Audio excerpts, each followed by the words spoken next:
You say something they did that hurt you. The conversation twists, turns, and then boom, you're apologizing to them. You walk away feeling confused, exhausted, like you're the one who is crazy. That feeling isn't an accident, it's a weapon. It's a carefully crafted illusion designed to break your reality. And if you're feeling it, you might not just be in a difficult relationship. You might be in a narcissist's carefully constructed world. In this video, I am going to show you exactly how this psychological mechanism works. We're not talking about pop psychology or vague theories. We are talking about concrete, clinical patterns and manipulation tactics backed by decades of psychological research. You will learn the subtle red flags that 99% of people miss. You will see the blueprint they use to gain control. And by the end of this video, you will have the tools not just to see the truth, but to reclaim your power. The first thing you have to understand is that it all starts with a dream. The narcissistic relationship doesn't begin with red flags. It begins with a fairy tale. They mirror you perfectly. They love everything you love, finish your sentences, tell you you're the most amazing person they've ever met. This isn't romance, it's a strategy. It's called love bombing, and it's the most effective form of psychological bait in existence. You feel seen, you feel understood like never before. And right when you're at the peak of that euphoria, when you feel completely safe, the first test begins. It's a tiny crack in the perfect facade, a backhanded compliment disguised as a joke. You look so great when you actually make an effort. A promise they made, a dinner date or a call that they forgot. When you bring it up, they look at you, baffled. Wow, you're really sensitive, aren't you? I was just kidding. Sound familiar? This is the beginning of the devaluation phase. It's a slow, methodical process of chipping away at your self-esteem. They are testing your boundaries. Every time you let a small slight go, you are teaching them that your boundaries are flexible. You are teaching them how much you are willing to tolerate. Psychologists like Dr. W. Keith Campbell have studied this exact pattern for years. His research at the University of Georgia identified what he calls the two faces of narcissism: narcissistic admiration and narcissistic rivalry. The love bombing phase, that's pure admiration. They are showing off, seeking your validation, building you up, because your perfection reflects on them. But when reality sets in, when you are no longer a flawless mirror, the rivalry dimension kicks in. This is the defensive, aggressive side. Their goal shifts from winning your admiration to dominating you, to ensuring they are always superior. They start to devalue you, to maintain their own fragile sense of grandiosity. It's not personal. To them, it's survival. You find yourself on an emotional roller coaster. One day, you're the center of their universe. The next, you're walking on eggshells, terrified of saying the wrong thing. You are constantly trying to get back to that initial golden period, thinking if you just try harder, if you're just a little more understanding, a little less sensitive, you can fix it. Stop. That's the trap. You think you're in a relationship you need to fix. They know they're in a game they need to win. And what you don't see yet is that they are changing the rules minute by minute, and the next stage of their strategy is designed to make you question not just the relationship, but your own sanity. This is where the real darkness begins. This is where they dismantle your reality, piece by piece. The primary weapon in their arsenal is gaslighting. It's a term you've probably heard, but you may not understand its insidious power. Gaslighting isn't just lying. It's a form of psychological warfare designed to make you believe you are insane. Let me give you a concrete example. You confront them about flirting with someone at a party. A normal response would be denial or an apology. A narcissist's response is to attack your perception of reality itself. They will say, with a completely straight face, "That never happened. You're imagining things. You know, you've been really paranoid lately. Are you feeling okay?" They don't just deny the event. They rewrite history and position you as the unstable one for remembering it correctly. They do this with such conviction, such unwavering confidence, that you begin to doubt your own memory. Did I see that? Am I overreacting? Am I going crazy? That last question, that is their goal. A person who doubts their own mind is a person who is easy to control. Then comes the word salad. You try to have a serious conversation, to resolve a conflict, and you're met with a barrage of circular arguments, accusations, and irrelevant points that leave you dizzy. You start by talking about their broken promise, and 20 minutes later, you're somehow defending a comment you made 3 months ago. You leave the conversation more confused than when you started, with nothing resolved. This is intentional. The goal isn't to communicate, it's to exhaust you into submission. They can't win on facts, so they win on stamina. They will keep arguing in circles until you are too tired to fight back, and then, boom, they've won.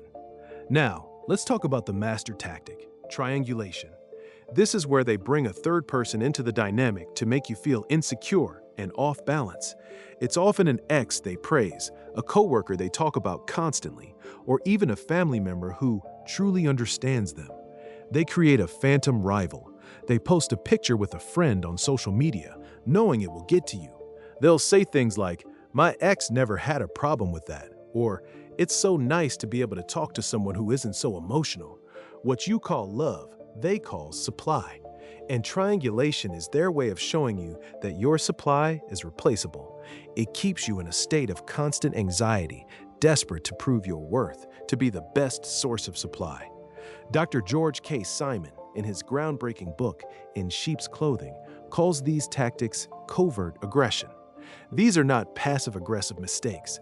They are active, hidden weapons used by manipulators to get what they want, while maintaining an image of being the good guy, the victim even. The gaslighting, the word salad, the triangulation, it's all designed to make them look innocent, while you look like the unstable, jealous, or demanding one. It's a perfect psychological crime. They're destroying you, while making it look like you're destroying yourself. Think about that for a second.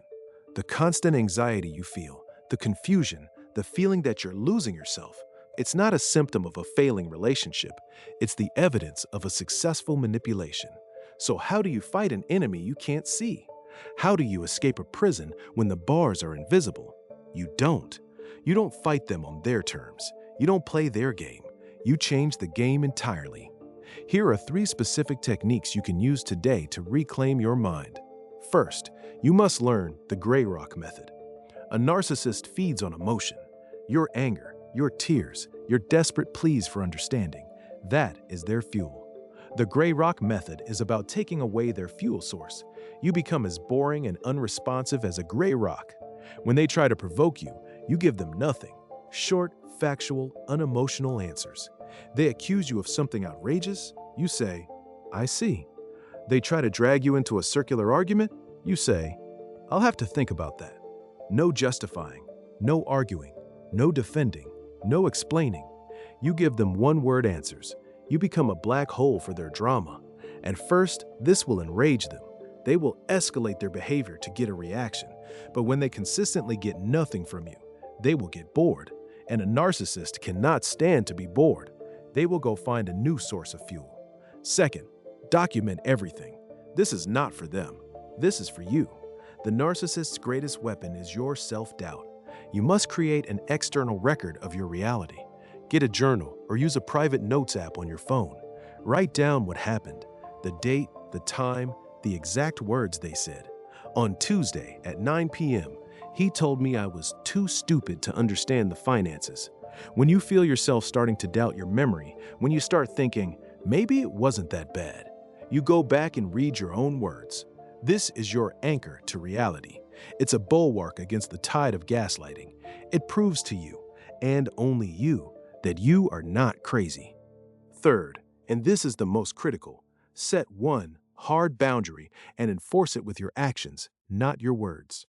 Don't try to fix everything at once. Choose one thing that is non-negotiable. For example, I will not be called names. The first time they call you a name, you don't argue, you don't explain, you state the consequence and you act. I will not be called names. I am leaving the room now, and you walk away. Every single time. The ignorant suffer it, the informed choose. By enforcing the boundary with an action, you are teaching them, and more importantly, you are teaching yourself that your words have weight.